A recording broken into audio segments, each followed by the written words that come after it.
it the English teacher's responsibility to train students to use technology that enriches the writing curriculum? Nancy Trebitz, EJ, 1998, A Semester of Action Research, Reinventing My English Teaching Through Technology.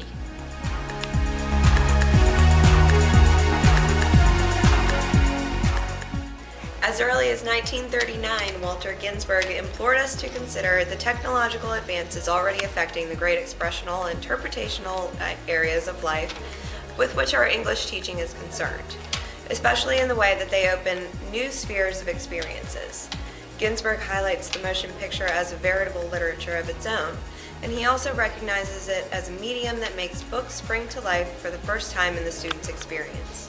In addition to motion pictures, Ginsberg also mentions additional technologies advancing English teaching, including the radio, the transcriptions of valuable broadcasts, the Shakespeare play recordings by Orson Welles and his Mercury Theater group, the school laboratory recordings of student speech, the apparatus used in diagnosis and correction of reading disabilities, and facsimile broadcasting, and the proximity of television for home and school use. Ginsberg reserved his greatest enthusiasm for the newest innovation of his day, an entire book in microfilm, literally, that can be carried in much stuffed vest pocket.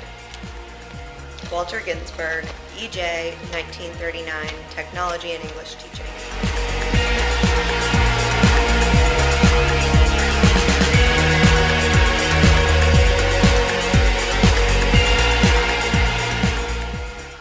The answer to the question, what are English classes doing about these powerful media, movies, radios, television, is clear. The answer is practically nothing. William Boutwell, English Journal, 1952, What Can We Do About Movie, Radios, and Television? There's no need to stop studying written literature and to terminate our writing programs merely because we are now in an electronic age. The 20th century teacher must not, as immature children do, discard all the possessions of his parents. He might find, however, that essays can be spoken, oral presentations in class, or submitted on tape, and that students' efforts in short story and drama should be acceptable on the celluloid, like 8mm film, as well as on paper. The classroom, like the world of the 1960s, should be a mosaic of printed and electronic experiences. Otherwise, the teacher is conducting a 19th century classroom in the midst of a pulsating 20th century world. Ted Palmer, English Journal, 1969, The Gadfly and the Dinosaur. Ideas about the new electric media and its importance in education have been explored in the English profession for a long time, as far back as the early 1900s, as a perusal of old English journals will show.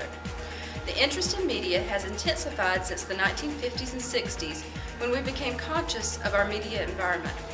But actual practice in the English classroom hasn't begun to catch up with what we know about the new media communications. Nancy Cromer, English Journal, 1975, Multimedia. Why should we teach multimedia? The use of computers to help teach writing includes their capacities for generating, storing, and revisiting text, for allowing groups of people easy access to each other's work, and for allowing us to examine various stages in the composing process without taking the work out of the student's hands. Stephen Marcus, English Journal, 1982, Electronic Media, CompuPoem, a computer-assisted writing activity. This increasing dependence on the machine is a new dependence, which can't be entirely good. Charlie Moran, English Journal, 1982, Electronic Media, Word Processing, and the Teaching of Writing.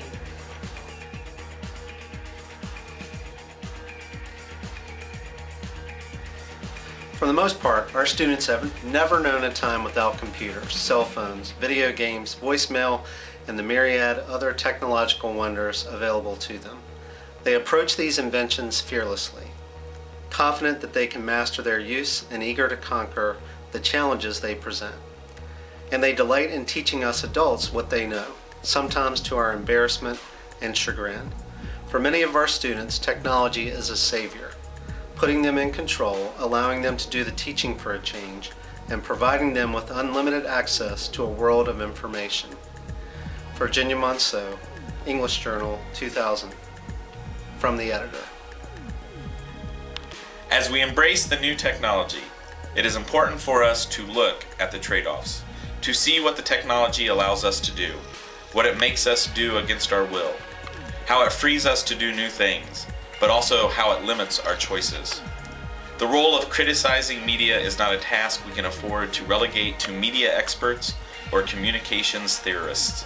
As quaint and old-fashioned as it might sound, it's your neighborhood English teacher, the person whose title conjures up images of dying media like books, who is the best positioned to create smart and educated users of the media. Stephen Judy, English Journal, 2000. The technophobe seeks common denominators.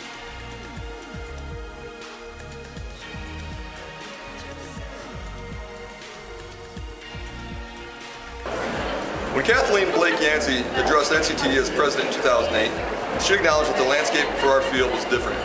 She stated, "Today, in the 21st century, people write as never before." But then again, we always wrote as never before. Things have always been different for the time in which teachers found themselves. They will continue to be. We must embrace that. We want you to embrace these changes today, not tomorrow. So together, our teaching can move beyond the sameness to become more than it ever was.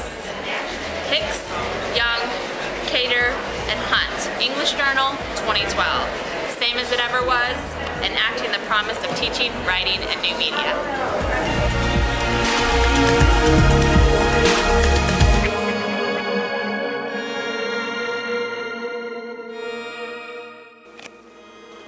How do we best prepare English teachers to write the future with digital literacy? How do we best write or alter for the better the preparation of English teachers with digital literacy in mind?